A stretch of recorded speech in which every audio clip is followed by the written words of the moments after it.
What's going on, everybody? Welcome back to another episode of Hutch Coming in Clutch. I'm your host, Hutchison Brown, and today we've got a fantastic show. We are looking at every NFL team's biggest needs heading into the 2025 NFL Draft. We're also going to talk about some breaking news. Before we get into the show today, though, please follow me on Twitter. I'm at HutchisonB_FF, and please subscribe to this podcast wherever you're listening so you'll be notified every single time a new episode does drop. And also check out my work with Football Guys. Go to the Football Guys site. I wrote a lot of stuff over free agency. Also record some videos on their social media sites. So we'll continue to throughout the offseason and throughout the regular season as well. So make sure to stay tuned over there. We have an awesome rookie guide that is continuing to be updated right now. So check out the Football Guys rookie guide wherever you get it. You can download it. I think still for now you can get it for free, which is freaking awesome. There's so much good info in there. So check it out now on footballguys.com. So let's just jump right into the breaking news to start. We got Russell Wilson and Jameis Winston are heading to the New York Giants. Russell Wilson's getting a one-year deal worth up to $21 million, about $10.5 guaranteed. And then Jameis Winston gets a two-year deal worth up to $16 million. It's $8 million total guaranteed. Now, Russ is getting the starting money. And given that Russ was signed second, I would assume that he's going to be the starting quarterback. He told the media this week that he expects to be the starter. He's been told that he's going to be the starting quarterback.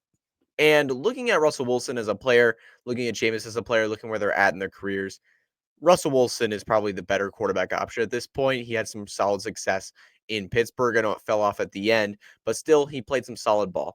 And I'd expect him to start this year for the Giants. And obviously, the Giants are not going to be a great team if they start to lose. We might see Jameis get thrown in.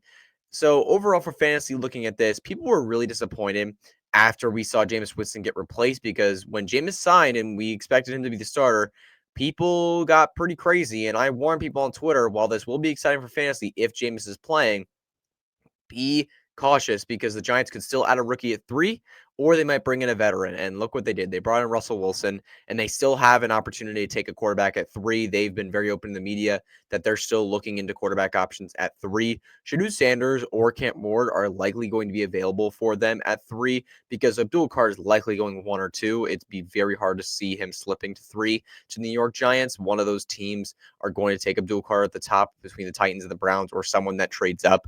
It's really hard to see him falling to 3. So the Giants are going to have an option to take a quarterback. Honestly, though, I doubt it's going to happen. I think after signing Jameis and Russ, I don't think you're going to see a quarterback signed here. You're not going to make Jameis a guy you gave a 2-year contract to your quarterback 3. You're not going to bring in Russ just to be a 1-year bridge guy, I don't think. I think this is your quarterback room heading into 2025 New York Giants. And given that Russell Wilson is a starter, how we expect this to be for league neighbors for fantasy football, I expect it to be very good.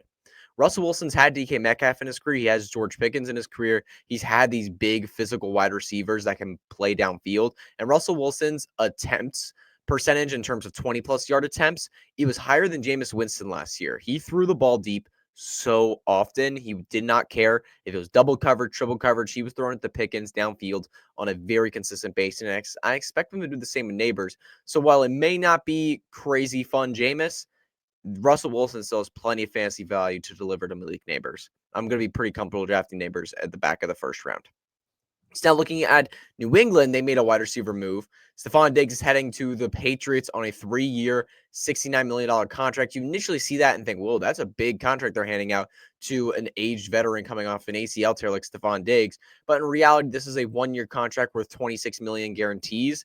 And then the rest of the money could be easily taken away if they were to cut Diggs after the 2025 season. So the Patriots are basically saying, hey, Stephon, you got 1 year we're giving you this bag of money. You got 1 year. Prove to us that you're valuable to this team, and we'll give you the next 2 years of the contract. If not, we'll just cut you or trade you.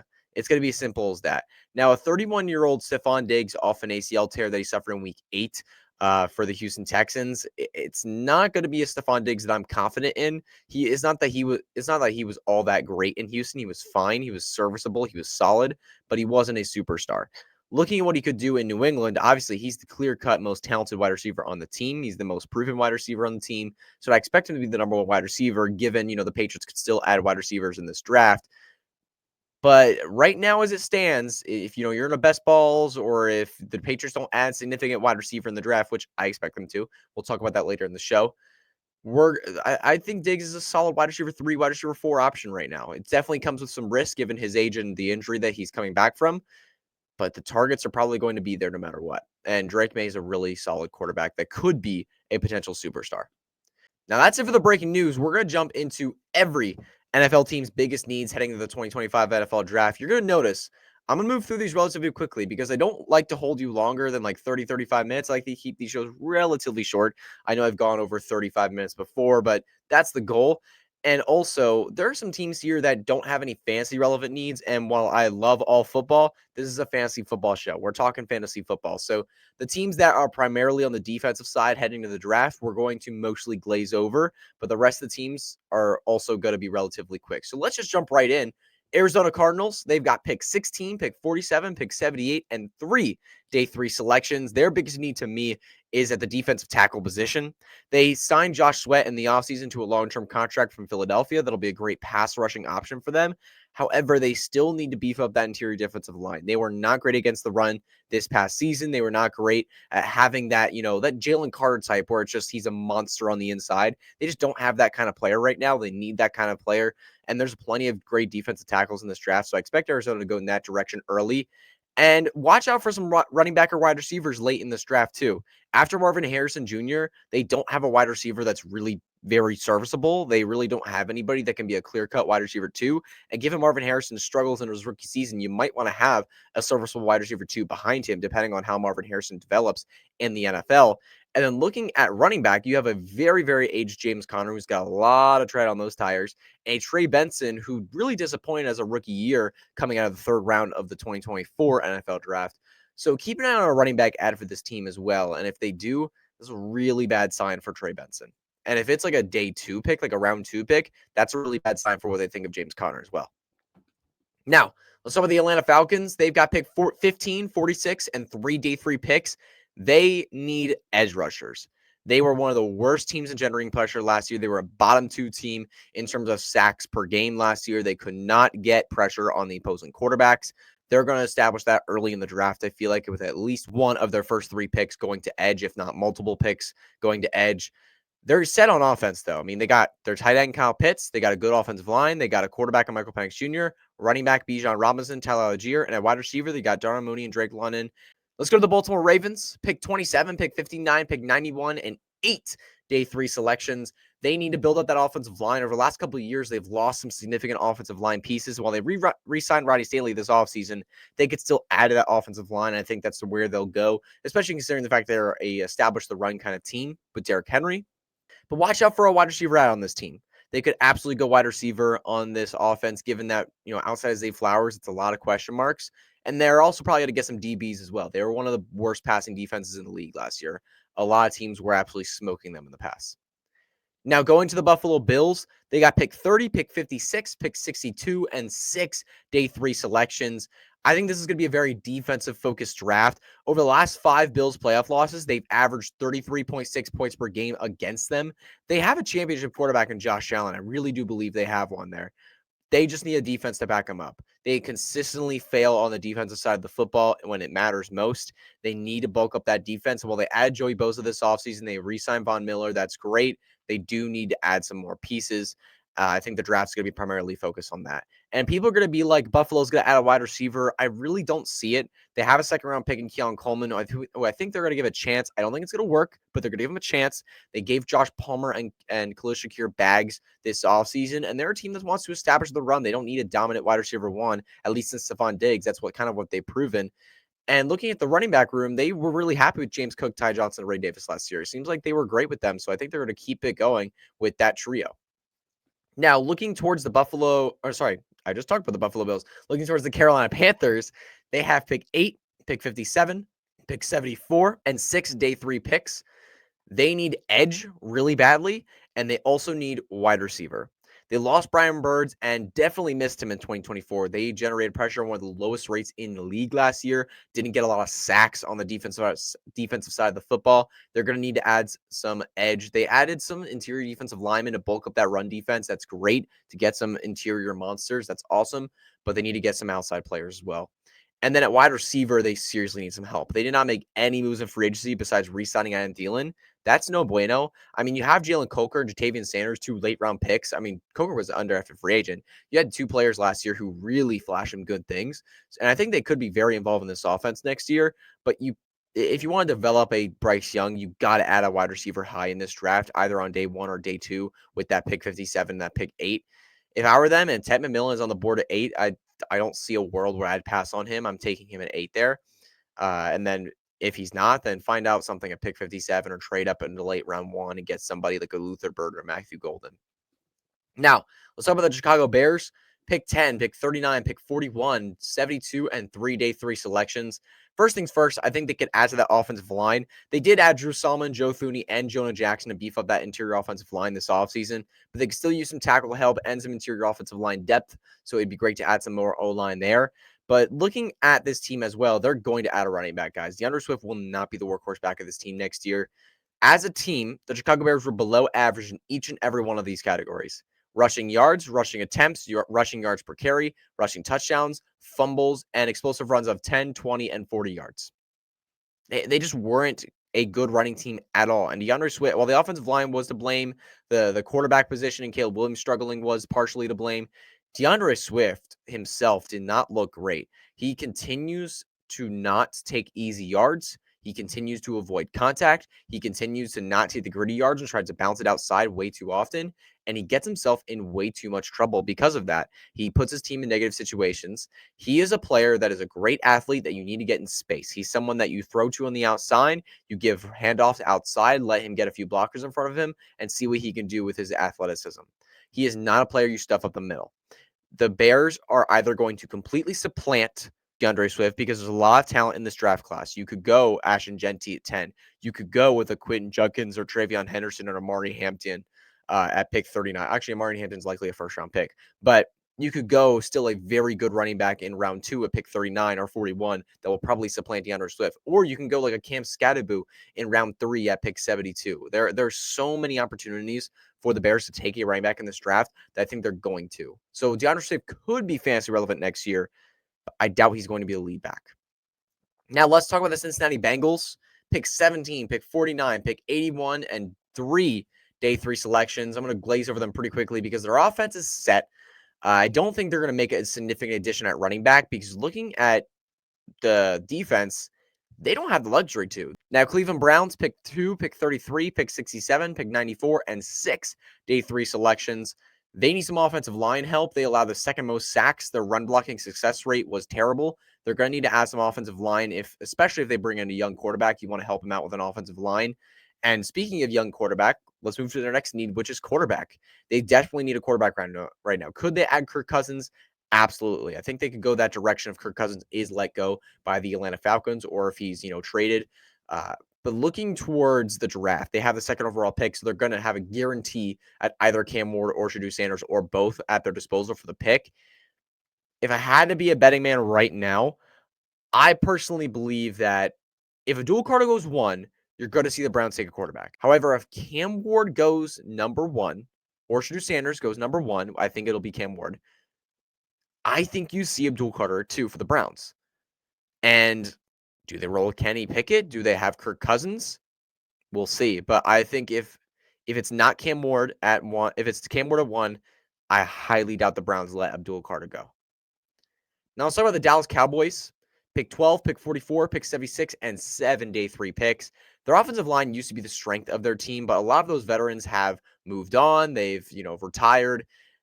This offensive line sucks. You need some serious help at offensive line here. You need a running back. They brought in Javonte Williams and Miles Sanders, which are guys. I would be very concerned if Javonte Williams and Miles Sanders are my starting running backs heading into the year right now. That would be really concerning. Maybe 3 years ago, we would look at this backfield and say, man, that's a great backfield, but not anymore. This is just not how these running backs' careers have panned out. So if I had to be a betting man, again, I think Dallas does add a running back in the first 2 days of the draft. I think they do get somebody significant because this draft class is just so strong. There's so many names available that Jerry Jones is eventually going to get somebody.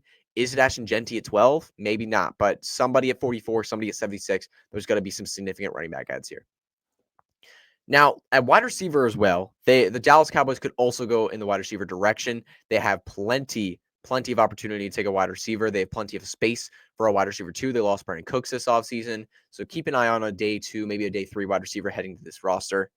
Now, some of the Denver Broncos, they got pick 20, pick 51, pick 85, and 4 day 3 selections. The primary, mission of the Broncos should be about building around Bo Nix and building around his opportunity here in Denver to take a second-year jump rather than have a sophomore slump. So they added Evan Ingram in the offseason. That's great, but you still have a very significant lack of depth at wide receiver behind Cortland Sutton, and you have very little running backs. You have Audric Estime and you have Jaleel McLaughlin. You need somebody significant. Now, the Detroit Lions, pick 28, pick 60, pick 102, and then 4 day 3 selections. They're set on offense. They've got everything they need. And I know they've lost offensive coordinator, they lost offensive coaching staffs, but they have all the pieces they need on offense. This is going to be a defensive focused draft primarily. Then looking to the Green Bay Packers, pick 23, pick 54, pick 87, and 5 day 3 picks. Josh Jacobs said it best. This team needs a wide receiver 1. Pick 23 would be a perfect pick for a wide receiver for the Green Bay Packers, whether it's Matthew Golden, Luther Burden, or maybe someone else even at 54. They're going to add somebody early in this draft. They haven't taken a first-round wide receiver since 2002, the longest drought for a first-round receiver in the NFL right now. They're going to grab somebody. They have to. Jaden Reed was their leading receiver last year, and he was 42nd in the NFL in targets, I believe. It was just disastrous. This receiving room is a complete hodgepodge mess. They need somebody. Now, let's talk about the Houston Texans. Pick 25, pick 58, pick 79, pick 89, and 3 day 3 selections. The Houston Texans need some offensive line really, really badly. They really desperately need that. They lost 3 starters in the offseason so far. They haven't really replaced them sufficiently. So offensive line is going to be a big key point in the Texans draft. And then looking at running back, Joe Mixon's he's not a free agent, but the Texans have a really nice out with Joe Mixon's contract in 2026. They would save a lot of cap money if they move on from Joe Mixon after the 2025 season. So you draft a running back now, while Joe Mixon is starting to slow down a little bit because of that age. You work in a rookie running back towards the end of the year, the rookie takes over. And then after Joe Mixon moves on next offseason, you have a star rookie running back ready to go with a year of experience under his belt. That's the story the Texans could paint with a running back right now. And I think with 58 and 79 and 89 at their disposal in the second and third round, a running back could be going here. And then a wide receiver. Guys, if they add a day 2 wide receiver, which they absolutely could, given their lack of depth behind Christian Kirk and Nico Collins, Tank Dell's going to be out for the 2025 season, guys. That would really hurt Tank Dell for me, because adding a day 2 wide receiver is not just like, oh, we're just filling in some depth. It's like, no, this guy could be a key part of our offense, and that just really impacts the future look of Tank Dell. So just keep an eye on that. The Texans could really, really cement their take on Tank Dell in the draft. Now, looking at the Indianapolis Colts, they've got pick 14, 45, 80, and 4 day 3 picks. They add Travarius Ward in the offseason at DB. They desperately needed that. That's great. They could always use some more. So I think the defensive back position will be a priority for the Colts at day 2. But look, at pick 14, I think they could go with a tight end position. If you want to help develop Anthony Richardson, you want to give him a chance, you got to get him some weapons. And this team hasn't had a tight end in years. You get pick 14, take a Tyler Warren or take Colson Loveland at the top of the first round, 2 very worthy tight ends for that pick, and you get Anthony Richardson a weapon. Will they do it? Maybe not, but keep an eye on this team for a tight end nonetheless. Now, looking at Jacksonville Jaguars, they got pick 5, pick 36, pick 70, pick 88, and 6 day 3 selections. They're going to be a primarily defensive draft. They could add some wide receiver to help out with Brian Thomas Jr. They absolutely could go in that direction. They lost a lot of receiving depth this offseason, but they could go in that direction. We'll see. So keep an eye on that. But also, people are going to scream tight end to this team. I think people are going to go crazy, especially given the fact they have picked 36 and 70, a couple nice day 2 selections. People are going to be like, get them a tight end. I don't think that's going to happen, guys. This is Brenton Strange's job. Evan Ingram's obviously gone, and that's a big loss. But James Gladstone, not only before trading Christian Kirk and dropping Evan Ingram, but after those 2 transactions, has highly, highly, highly praised Brenton Strange. He's talked about him as a key piece of their offense. He's talking about him as a guy that's going to be involved in their offense in a way they've never seen before. And I'm really excited for him, man. When Evan Ingram was down last year, Brenton Strange came in and he made an impact at the tight end position for the team. I think he's the guy next year. So keep an eye on him as a great tight end sleeper. Kansas City Chiefs, Pick 31, Super Bowl losers. Pick 63, pick 66, and 95, then 4-day 3 selections. We saw it in the Super Bowl, but we saw it throughout the season as well. They need offensive line. They're absolutely going to add to this offensive line, make sure the depth is up and ready to go. Looking at the running back position as well, I think they could add here. They are set mostly on defense. They maybe maybe another DB or two will help, but they're mostly set on defense. On offense, they got the greatest quarterback in the NFL right now. They have a good receiving core. Obviously, Rashee Rice is, he might face some legal situation. Xavier Worthy's legal situation seems to be all right and resolved now. It seems like it was a misunderstanding, and Xavier Worthy is innocent in this situation, or at least mostly innocent in this situation. That's a whole different conversation. But it seems like the receiving core is going to be fine. So looking at running back for this team, they have Isaiah Pacheco, who had a really down year last year with that fibula injury. Do they add a running back?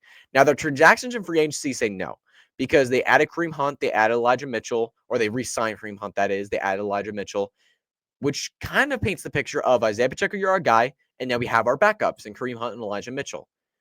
But this team is in a prime position to take a luxury pick at running back. They have picks 31, 63, and 66, and 95. A lot of day 2 selections. So keep an eye on this team to add a running back. But honestly, I don't think it's going to happen. I think they're going to give Pacheco one last year on his last year of his rookie deal. Now let's head to Las Vegas to the Raiders. Pick 6, pick 37, pick 68, and 6-day 3 selections. They need some offensive line help. That would be great for them. They need some DB help. That would be great for them as well. But they could seriously use some running back. They desperately need a running back. They had arguably the worst backfill in the NFL last year. I talked about the Chicago Bears earlier in this episode about being below average in a lot of rushing categories. The Las Vegas Raiders were probably bottom 5 in almost every single one of the important rushing categories. Rushing yards, rushing attempts, yards per carry. They were just terrible. Just awful. Zamir White, Amir Abdullah, Alexander Madison. It was all a disaster. Dylan Lobby, also a disaster. He had 1 carry and ended up being a fumble last year. So Ashton Jeanty at 6 makes a lot of sense to this team. Absolutely makes a lot of sense. Ashton Jeanty just had his pro day. He looked phenomenal. It's a strong rumor, and with Pete Carroll wanting to establish the run, that's the way he plays football, the way he coaches football. Ashton Jeanty at 6 makes a lot of sense. But nonetheless, pick 37, pick 68, also prime spot to add a running back if the Raiders go a different direction at 6. Now looking at the Los Angeles Chargers, pick 22, pick 55, pick 86, and 7-day 3 selections. I'm going to be honest with this team. There's a lot of aggressive rumors saying they're a lock to add a wide receiver at 22. They're absolutely not. I don't see it, honestly. I really don't see that take. Honestly, they absolutely could. It's possible. But I think they're going to go with the primary options of the receiver room next year as their guys. They have Ladd McConkey, their wide receiver 1, their dominant guy. They have him locked in, right? He had a phenomenal rookie season. He's going to continue to grow off that. Looking at Quentin Johnston, I know we don't love Quentin Johnston, but he developed significantly. His separation numbers, his route tree really advanced compared to his rookie season, which was a big concern about him coming out of college. We knew he was a project coming out. He was a very, very raw prospect. I think he was a massive overpay in the first round. I think he should have been more a second or third round pick, but the Chargers made a Chargers decision. And given the development in year 2, I think they're going to give him a chance to take another step forward in year 3. Sometimes for wide receivers, we see it's year 1, they're ready to go. Look at Ladd McConkey. Look at Brian Thomas Jr. this past year. Look at Malik Neighbors this past year, right? Sometimes it takes a few years. I know we've been blessed with a lot of rookie breakouts at wide receiver recently, but sometimes it takes a couple years. And maybe with Quentin Johnston to have that, establishment in this offense, it takes a couple years. Last year, he was a 700-plus yard receiver as a second-year player. Stepping into his third year, looking to develop even more. The offseason videos about him have already been crazy. Coaches have been talking him up a little bit. I'm really, really excited to see what we get from Quentin Johnston in year 3. And I think the Chargers are too. And I don't think they're going to supplant him with a round 1 wide receiver. I think they're going to give him a chance to develop. They had all of free agency to add so many options, and all they did was bring back Mike Williams after losing him a few years ago. I think Quentin Johnston is their wide receiver too. I think if they go somewhere in the receiving room in 2025 in the draft, it's going to be the tight end position. They signed Tyler Conklin, and that's fine, but they need a tight end of significance. 22 would be a great spot to add Colson Loveland, maybe Tyler Warren if he falls. Maybe you have to trade up for him. But pick 55 at 86 are also solid spots to add tight ends. There's a great list of tight ends in this draft class, so keep an eye on the Chargers to add a tight end. Now, the Los Angeles Rams, pick 26, pick 90, pick 101, and 5-day 3 selections. They're going to aggressively attack DB in this draft, I feel like. Since they've lost Jalen Ramsey, they just have not been able to sufficiently replace him. They've not had a number one corner for a while. I think at the top of the draft, picks 26 and then 90 and 101 potentially too, they're going to add some DB. But I don't see a lot of offense on this team. I see a lot, maybe offensive line, but I don't see a lot of fantasy options on this team being added. Miami Dolphins, pick 13, pick 48, pick 98, and 7 day 3 selections. Look, they need some offensive line help, seriously. Among qualifying quarterbacks, according to Next Gen Stats, Tua Tagovailoa threw the ball at the highest speed in terms of time per throw. And then when you look at highest expected completion percentage, Tua was at the top of the list. This was a dink and dunk offense last year. Tua got rid of the ball so fast. They did not do any play action deep down the field as Tyreek Hill. They did not do any deep play action down the field of Jalen Waddle. It wasn't a lot of deep plays. His deep ball percentage was incredibly low last year. It was all dink and dunk because not only is Tua has proven to be concussion prone when he gets hit, but you also have an offensive line that is not able to keep Tua on his feet. You had a lot of hits. You had a lot of sacks taken for Tua Tagovailoa last year when he had the ball in his hands for too long. I think I see some offensive line added to this team because you have two speedsters in Tyreek Hill and Jalen Waddle. You got to push the ball downfield a little bit. You got to give these speedsters an opportunity to work downfield. So I think they're going to get some offensive line and try to bring back that deep play. Now, looking at the Minnesota Vikings, pick 24, pick 97, and 2 day 3 selections. Not a lot of draft picks here. I think they're going to go defensive line primarily in this draft, interior defensive line to be specific. They have a loaded roster. I mean, they really do. I've talked about this before, that I think that JJ McCarthy is an average, above average quarterback. This team will win a Super Bowl, or at least compete for a Super Bowl. But I think at the interior defensive line, they've added 2 guys that are 30 plus years of age. It'd be nice to get some youth in there to help out with those veterans. So I think that's the way they go in the draft primarily, but I don't see any fancy options being added to this team. This team's pretty loaded on offense. Now, look at the New England Patriots. Pick 4, pick 38, 69, 77, and 3 day 3 selections. I'm going to make this one simple. You build around Drake May. I don't care if it's the tight end position, the wide receiver position, or the offensive line position. This should be the focus of their draft, adding some significant pieces at wide receiver and offensive line to help out Drake May and help his development. Stephon Diggs, I'm sorry, he's been a solid player throughout his career, been a very good player throughout his career. He, was responsible for the Minnesota Miracle, one of the greatest football plays of all time. He is not. He is not good enough right now. You need some other options. So, New England Patriots, build around Drake May. Please, for the love of God, don't ruin your franchise quarterback. Now, the New Orleans Saints, pick 9, pick 40, pick 71, 93, and 5 day 3 selections. They need to build up the trenches significantly. Their offensive line and defensive line are really depleted. They were bottom 3 in rushing yards allowed per game. They were not great in terms of pass blocking or run blocking last year. So they're going to add to the trenches. I think this is going to be that primarily focused draft. Keep an eye on a late round QB. They tried Spencer Rattler. That really didn't work. Derek Carr is not a great quarterback. Keep an eye on a late quarterback to this team. I don't think it's going to work because this quarterback class is pretty weak. I don't see any of the late round quarterbacks being successful, but hey, just keep an eye on that. And then wide receiver as well. Chris Olave has proven to be concussion prone. He suffered, I think, 4 or 5 concussions in his NFL career already, just within a couple seasons. Rashid Shaheed off an ACL tear is not trustworthy. And then you have Juwan Johnson, who they just signed to a $31 million deal for whatever reason. This is not a good situation for the Saints receiving room. Watch out for a potential wide receiver early in this draft. Now let's get to the New York Giants.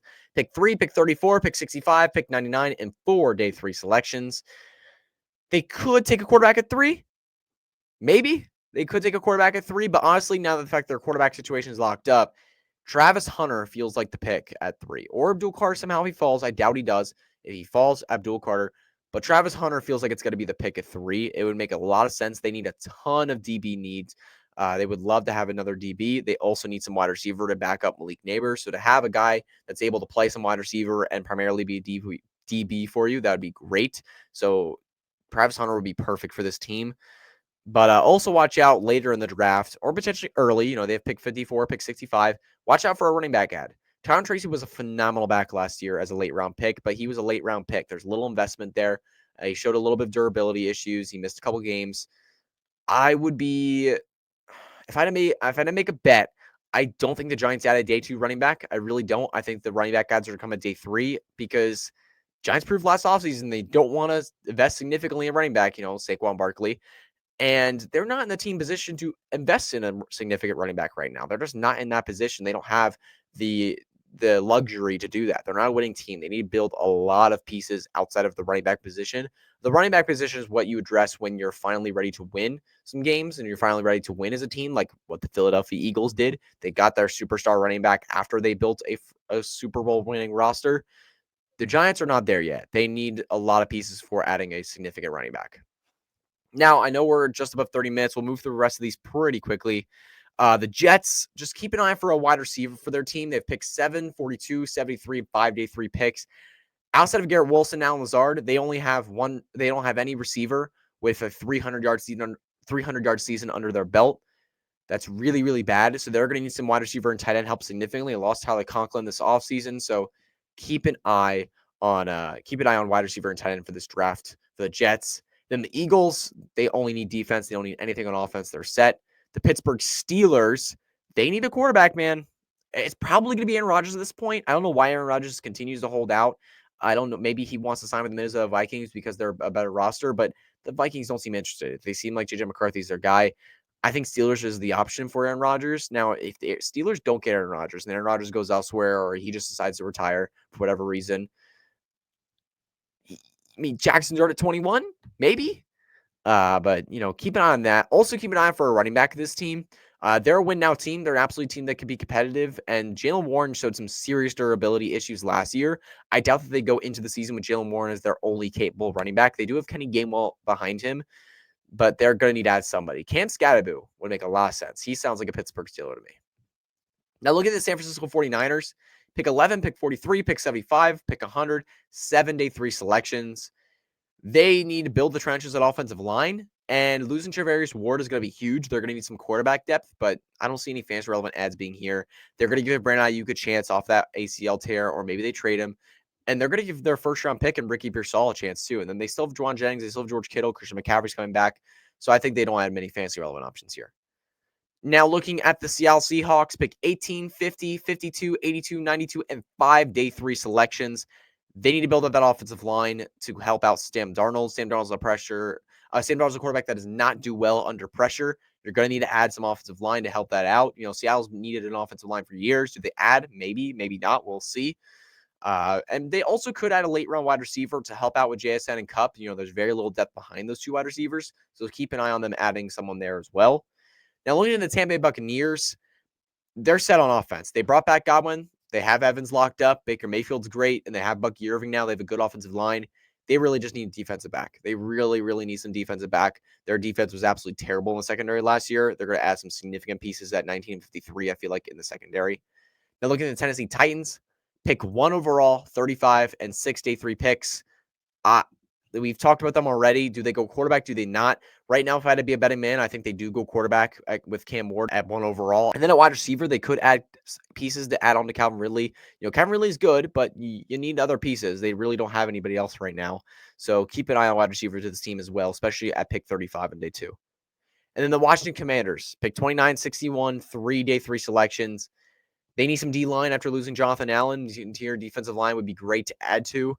The cornerback room is okay. I know, they got Marshawn Lattimore, but he showed his age a lot last year. Maybe, it was just, first few weeks with the team, and it's because, he's not ready, he's not acclimated, and then it was because, he's older, coming off an injury. We'll see if he's good next year, but they could use some depth of the DB room anyway. And then also keep an eye for this team to add a running back. They could absolutely get a running back. Brian Robinson Jr. is okay. Austin Eckler is washed. And this running back class is strong. And they have picked 61 and 3-day 3 selections. So keep an eye on a significant running back heading to this team to take this offense to the next level. I would love to see a Trayvon Henderson on this offense. If Jane Daniels was plenty fine at dumping off the football last year to Zach Ertz in the flat, to Brian Robinson or Austin Eckler if he needed to be. But you have a grinder like Brian Robinson just to take those dirty carries and then give Trayvon Henderson the rest. That would be such a fun backfield. Trayvon Henderson would be great for fantasy in a Jaden Daniels-led offense. I would love to see that. But that's going to be all for Hutch Coming in Clutch today. Thank you all so much for tuning in. That's it for looking at every NFL team's biggest need. I hope this gave you a solid perspective of what every NFL team is needing heading to the 2025 NFL draft. So you have a general understanding of how the NFL draft is going to go, how these teams are going to approach different positions. But again, Thank you all so much for tuning in. Please follow me on Twitter at HutchSB_FF. I'm there on Blue Sky as well. And subscribe to this podcast wherever you listen, so you'll be notified every single time a new episode drops. Over the following weeks, we're starting to do some mock drafts. We're going to look at rookie picks. We're going to look at these prospects more in depth. I'm going to give you some of my rankings to these rookies. It's going to be quite a fun few weeks heading to the NFL draft. We'll see you all on the next episode.